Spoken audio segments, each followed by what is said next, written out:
Hello friends, आप लोगों ने बहुत बार टेलीविज़न, न्यूज़पेपर के ज़रिए ये सुना होगा कि यहाँ ज्वालामुखी फटा, वहाँ ज्वालामुखी फटा। यह सब सुन के आपके मन में भी बहुत सारे सवाल उठते होंगे कि ज्वालामुखी कहाँ से आता है, इसका जन्म कैसे होता है और यह कैसे फटता है, और भी बहुत सारे सवाल आपके मन में आते होंगे। तो दोस्तों, आज के इस वीडियो में मैं आपको इस प्रकार की कुल 5 सवालों का जवाब देने वाला हूं।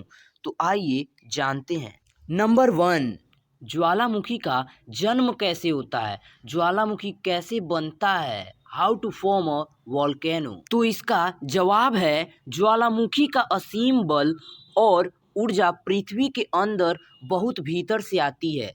हमारे ग्रह और मध्य भाग कोर का इतना गर्म होता है कि वहाँ पत्थर पिघल जाते हैं। पिघले हुए पत्थर एक गांठे तरल मैग्मा में बदल जाते हैं।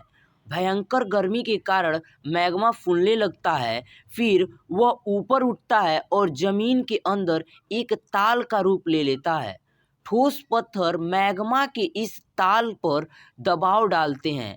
इस दबाव के कारण मैग्मा ठोस पत्थरों के बीच की दरारों में प्रवेश करता है।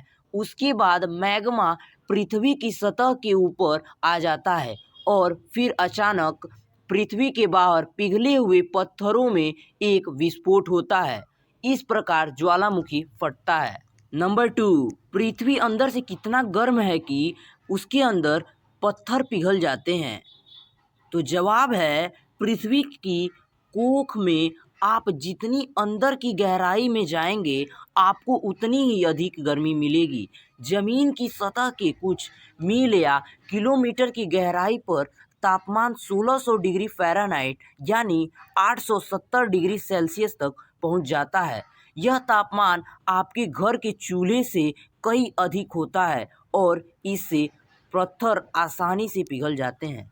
नंबर 3, क्या सभी प्रकार के पत्थर पिघल जाते हैं? तो इसका जवाब है नहीं, केवल प्लेटों के किनारे वाले ही पत्थर पिघलते हैं। इन्हीं से ही पृथ्वी की परत बनी है।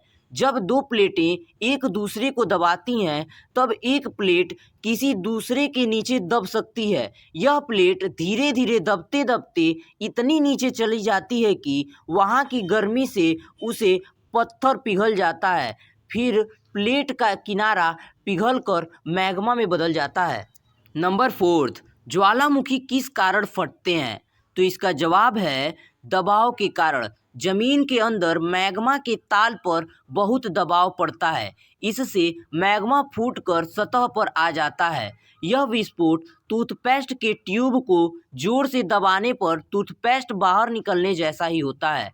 मैग्मा में गैसों के बहुत से बुलबुले भी होते हैं। यह गैसें एक फव्वारे की तरह ऊंचाई तक उछलती है और इससे मैग्मा को तेजी से बाहर आने में मदद मिलती है। यह बिल्कुल वैसा ही है जैसे सोडे की बोतल के ढक्कन को खोलने पर उसमें तेजी से तरल बाहर आता है। पृथ्वी की सतह पर पहुंचने के बाद मैग्मा लावा बन जाता है। नंबर 5, लावा और मैग्मा के बीच क्या अंतर है?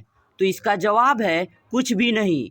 हवा के साथ संपर्क में आने के बाद मैग्मा लावा में बदल जाता है। जब मैग्मा बाहर आता है तो वह एकदम गर्म और लाल तरल होता है। बाद में ठंडा होने पर लावा ठोस हो जाता है।